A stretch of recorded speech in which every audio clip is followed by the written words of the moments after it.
बिस्मिल्लाहिर्रहमानिर्रहीम, अस्सलाम वालेकुम। आइए आपकी मुलाकात करवाते हैं एक किताब से जिसका नाम है the monk who sold his Ferrari. मुसन्निफ रॉबिन शर्मा ने इस किताब में अफसानवी लेकिन खूबसूरत अंदाज में ज़िंदगी गुजारने के 7 रहनुमा उसूल बताए हैं।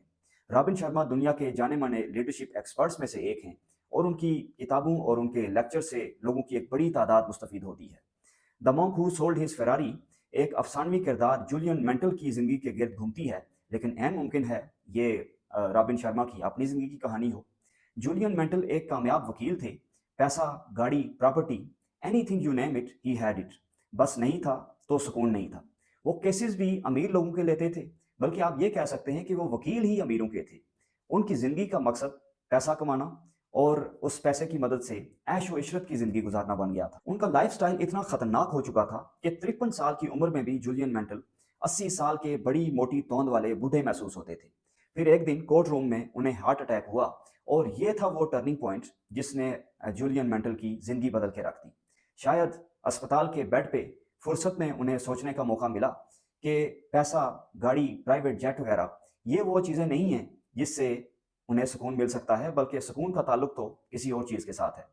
फिर उन्होंने एक दिन फैसला किया कि वो सारा कुछ अपनी ज़िंदगी की जमा पूंजी वो बेच डालें और बगैर कोलीग्स को बताए उन्होंने अमेरिका को खैरबाद कह दिया। सुकून की तलाश में जूलियन हिमालय के पहाड़ों में यात्रा पे निकल गए, जहां उनकी मुलाकात योगियों से हुई और उन्हीं योगियों में से एक योगी जिनका नाम रामन था, उनके दोस्त बन गए।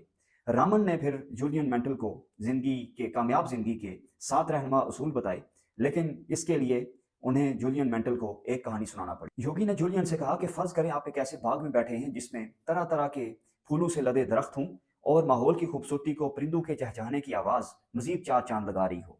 फिर आपकी नज़र बाग में मौजूद एक लाइट हाउस पे पड़े, जिसका अचानक दरवाज़ा खुलने से एक पहलवान नमूदार हो और उस पहलवान को बाग में पड़ी एक घड़ी नज़र आए, जिसे उठाते हुए वो पहलवान फिसल के गिर जाए और फिर उस पहलवान को फूलों की खुशबू से होश आए और अपनी एक तरफ वो पहलवान हीरों से मुज़य्यन रास्ते पे चल पड़े और वो रास्ता उसे एक ऐसी मंजिल पे ले जाए जहाँ पे उसे ज़िंदगी का हर तरह का सुकून मैसर हो। कहानी ख़त्म। बिल्कुल ऐसा ही रिएक्शन था जूलियन का जैसा अभी आपका है। जूलियन को ये कहानी बिल्कुल ऐसे ही लगी जैसे स्कूल के दिनों में हमारे कुछ क्लास फेलोज़ ने एक स्किट किया, जिसमें एक किरदार दूसरे को शेर सुनाता है, जिसका पहला मिसरा कुछ यूँ था, बकरी चढ़ी पहाड़ ते, बकरी चढ़ी पहाड़ ते। ये इस तरह से 5-7 दफ़ा इरशाद और मुकर्रर की दाद वसूल करते हुए जब किरदार ने दूसरा मिसरा सुनाया तो वो कुछ यूँ था, फिर वापस नीचे आ गई। जूलियन को इस बेरब्त कहानी से जब तप चढ़ी तो योगी ने उसे बताया कि कभी भी सादगी को अंडर एस्टिमेट नहीं करना। इस सादा नज़र आने वाली ज़िंदगी में दरअसल वो 7 रहनुमा उसूल छुपे हैं जो मैं आपको समझाना चाहता हूँ, यानी योगी जो जूलियन को समझाना चाह रहे थे। पहला असूल है अपने दिमाग की हिफाजत करें और इसे अपने कंट्रोल में रखें। अपने कंट्रोल में रखें यानी दिमाग का दिमाग हाज़िर रखें। Mind mastery, mind management. हमारा दिमाग भी एक बाग की तरह है और एक बाग तभी खूबसूरत हो सकता है जब उसका माली उसकी उस बाग की सरहदों की हिफाजत एक सिपाही की तरह करे। अगर हम अपने दिमाग में नफ़रतों और बुरे ख़यालात, मनफ़ी ख़यालात के कूड़े करकट को जमा करते रहेंगे, तो क्या हम एक ज़िम्मेदार और एक अच्छे माली का किरदार अदा कर सकते हैं? योगी ने जूलियन को बताया कि औसतन एक इंसान के दिमाग में तकरीबन 60,000 ख़यालात रोज़ाना की बुनियाद पे आते हैं और इससे बड़ी हैरत की बात ये कि उनमें से 95% ख़यालात गुज़िश्ता कल वाले होते हैं। इनमें खुशी, गमी, नफ़रत, वसवसे, फ़तूर सब कुछ शामिल है। अब ये हमारे ऊपर मुनहसर है कि हम कौन से ख़यालात को ज़हन में रहने देते हैं और कौन से ख़यालात को किक आउट करते हैं। जो लोग मनफ़ी ख़यालात को इज़्ज़त से अपने दिमाग में रखना शुरू कर देते हैं, वो दरअसल नाकामी वाली आदत को अपने अंदर घर कर रहे होते हैं। अच्छे और मस्बत ख़यालात की एक सूरत ये भी है कि हमारी भरपूर कोशिश के बावजूद खुदा न खास्ता अगर हमें किसी काम में नाकामी का सामना करना पड़ जाए, तो हम उसे नाकामी ना समझें, बल्कि उसे एक सबक के तौर पे लें और उस नाकामी का बायस बनने वाली अपनी कमज़ोरियों और ख़ामियों को ढूँढने की कोशिश करें। जूलियन को कामयाबी का जो दूसरा असूल बताया गया वो ये था कि अपने ज़िंदगी के मकसद को पहचानें, अपने आप को पहचानें, अपनी मंज़िल का तयन करें।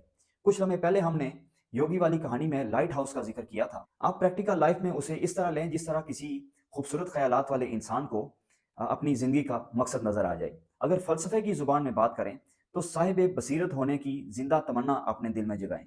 ये वही ज़िंदा तमन्ना है जिसकी इकबाल ने दुआ की है, या रब दिल मुस्लिम को वो ज़िंदा तमन्ना दे, जो कल्ब गरमा दे, जो रूह को तड़पा दे। कामयाबी के रास्ते पे तभी चला जा सकता है जब हमें अपनी मंज़िल का तयन हो اور یہ اتنا ہی لازمی ہے جتنا مکان کی تعمیر سے پہلے اس مکان کی جگہ کا تعین اور اس مکان کے ڈیزائن کا پتہ ہونا۔ لیکن منزل کا تعین بھی تبھی ہو سکتا ہے جب ہم اپنے آپ کو پہچان رہے ہوں۔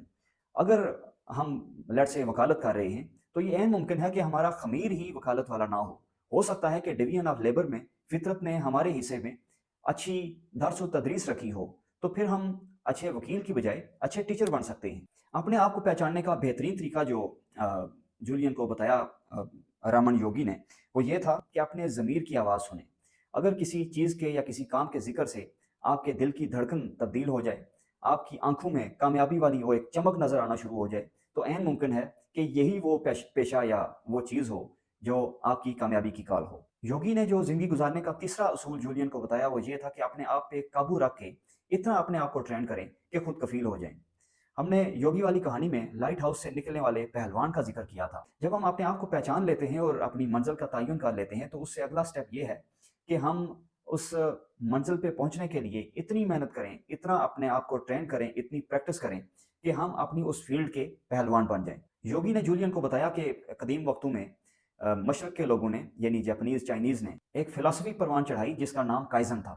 کائزن جاپانی زبان کا ایک لفظ ہے جس کا مطلب ہے لگاتار محنت کرنا اور لگاتار بہتری کی طرف کوشش کرنا۔ یاد رکھیں، لگاتار محنت سیلف ماسٹری کی آکسیجن ہے۔ جولین کو جس چوتھے اصول کا پتہ چلا وہ یہ تھا کہ نظم و ضبط کی اہمیت کو سمجھنے کی کوشش کریں۔ یوگی کی کہانی میں ہم نے پہلوان کا جو تہمت تھا اس کا ذکر کیا کہ وہ وائر کیبل کا بنا ہوا تھا۔ اگر ہم وائر کیبل کو دیکھیں تو یہ مزید چھوٹی چھوٹی تاروں سے بنی ہوئی ہوتی ہے۔ اسی طرح سے اگر ہم روزانہ کی بنیاد پہ یا ایک کنسسٹنسی کے ساتھ تھوڑا تھوڑا روز اپنی زندگی میں ٹریننگ ایڈ کرتے جائیں، مزید چیزیں سیکھتے جائیں، تو ایک دن ایک بے پناہ طاقت کا خزانہ ہمارے اندر جمع ہوا ہوگا۔ لیکن اس کے لیے ایک کمٹمنٹ، سیلف کنٹرول اور کنسسٹنسی اور قوت ارادی لازمی ہے۔ یہ سارا کچھ مل کے ڈسپلن بناتا ہے۔ اسی نظم و ضبط کا جولین کو بھی یوگیوں سے پتہ چلا۔ زندگی گزارنے کا پانچواں رہنما اصول ہے وقت سب سے قیمتی چیز ہے۔ ہم نے یوگی کی کہانی میں پہلوان کو زمین پہ پڑی گھڑی نظر آنے کا بھی ذکر کیا۔ یہ گھڑی زندگی گزارتے ہوئے وقت کی اہمیت کا استعارہ ہے۔ ہم نے اپنے آپ کو پہچان لیا، سیکھنے کے حوالے سے خود کفیل بھی ہو گئے، ہم نے اپنی منزل کا تعین بھی کر لیا، قوت ارادی بھی ہم میں موجود ہے۔ لیکن اگر یہ سب کچھ اپنے وقت پہ نہ ہو تو سب کچھ بے وقت ہو جاتا ہے۔ یوگیوں نے جولین کو ایک آور گلاس کا تحفہ بھی دیا تھا، جس کا مقصد یہ تھا کہ جولین کو اس چیز کا احساس رہے کہ ہر گزرتا لمحہ ہمیں فنا کی طرف لے جا رہا ہے۔ اس لیے فضول اور لا یعنی کی چیزوں میں اپنا وقت نہ گزارا جائے، اپنے پیاروں کے لیے، اپنی فیملی کے لیے وقت بچا کے رکھا جائے، اپنا محاسبہ کرنے کے لیے وقت سیٹ کر کے رکھیں، اور نیچر سے بات چیت کرنے کے لیے یعنی کھلی فضا میں گھومنے کے لیے وقت بچا کے رکھیں۔ چھٹا اور انتہائی اہم اصول ہے نیکی کر دریا میں ڈال۔ وہ یوگی والی کہانی میں جو رنگ برنگے پھول باغ میں موجود تھے، ان کو اگر مسل دیا جائے، کوئی انہیں توڑے بھی تو بھی اسے خوشبو ہی دیتے ہیں۔ اگر دوسروں سے نیکی یا بھلائی کرنی ہی ہے تو پھر یہ نہ دیکھیں کہ دوسرا بھی بھلائی کر رہا ہے یا نہیں، لیکن اس کے لیے انا کا بت توڑنا بہت لازمی ہے، جو کہنا تو بہت آسان ہے لیکن کرنا بہت مشکل۔ جو زندگی کی معراج کو پاتے ہیں وہ دراصل دوسروں کے لیے جیتے ہیں۔ جولین کو جو ساتواں اور آخری اصول ہمالیہ کے پہاڑوں میں ملا وہ یہ تھا کہ حال میں جئیں۔ یوگی کی کہانی میں پہلوان کی ہم نے بات کی کہ وہ سڑک پہ ہیروں والی ایک سڑک پہ چل پڑا، وہ دراصل حال کے لمحات کا استعارہ ہے، یعنی کرنٹ مومنٹس آر ڈائمنڈ۔ یہ حال کے لمحات بہت قیمتی ہیں۔ ماضی پانی کی طرح پل کے نیچے بہہ گیا، جبکہ مستقبل دور افق پہ نظر آنے والا ایک سورج ہے۔ خوشی ایک سفر ہے، منزل نہیں، لیکن اس کا مطلب یہ نہیں کہ منزل کا تعین کرنا ہی چھوڑ دیا جائے اور منزل پانے کے لیے کوشش کرنا بند کر دی جائے، بلکہ منزل کا تعین تو ہمیں چلتے رہنے کی موٹیویشن دیتا ہے۔